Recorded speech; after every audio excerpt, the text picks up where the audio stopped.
बिहार विधानसभा उपचुनाव में बेलागंज में खेला हो गया है। जी हां, बेलागंज में खेला इसलिए हो गया कह रहे हैं क्योंकि आरजेडी की गढ़ कही जाने वाली बेलागंज में इस बार आरजेडी चुनाव हारने के कगार पर चली गई है।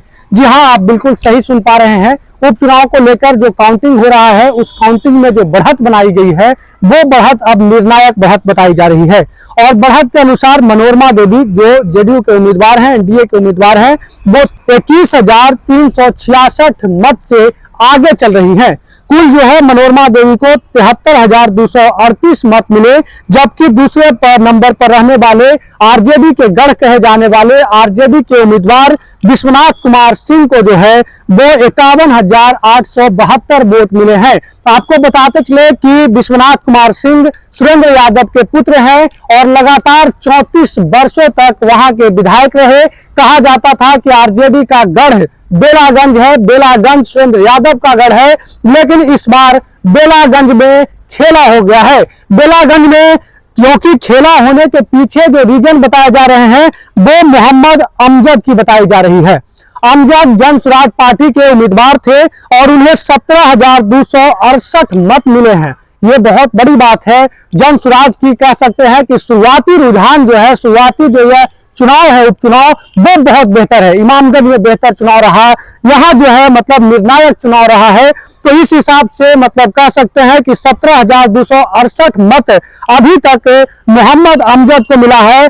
और दूसरे नंबर पर जो है विश्वनाथ यादव हैं, जिन्हें 51,772 मत मिले हैं, जबकि सबसे पहले नंबर पर मनोरमा देवी चल रही हैं, जिन्हें 73,238 मत मिले हैं। मनोरमा देवी इसी के साथ 21,366 मत से आगे चल रही हैं और यह मत निर्णायक मत बताई जा रही है।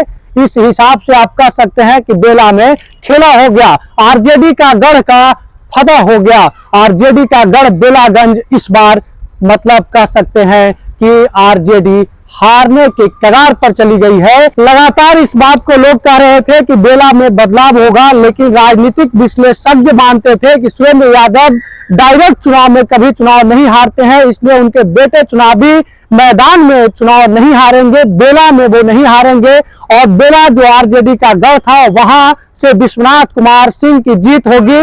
लेकिन इस बार बेला में जो है खेला हो गया है। बेला में परिवर्तन की जो लहर थी, उसकी जो है काउंटिंग बूथ पर से लेकर के काउंटिंग तक के दिखाई दे रहा है। निर्णायक बढ़त 21,391 वोट से जो है मनोरमा देवी आगे चल रही हैं। इस हिसाब से बेला में इस बार अब जो है जेडीयू की जीत को लेकर लगभग आश्वस्त लोग दिखने लगे हैं। मतदान केंद्र पर काफी हलचल है और हलचल इस बात को लेकर है क्योंकि सुरेंद्र यादव के भी समर्थक जो है अपनी जीत का दावा कर रहे थे, मनोरमा देवी के समर्थक अपनी जीत का दावा कर रहे थे। लेकिन अब जो है वोटों की गिनती हो रही है और वोटों की गिनती में मनोरमा देवी आगे चल रही है। इस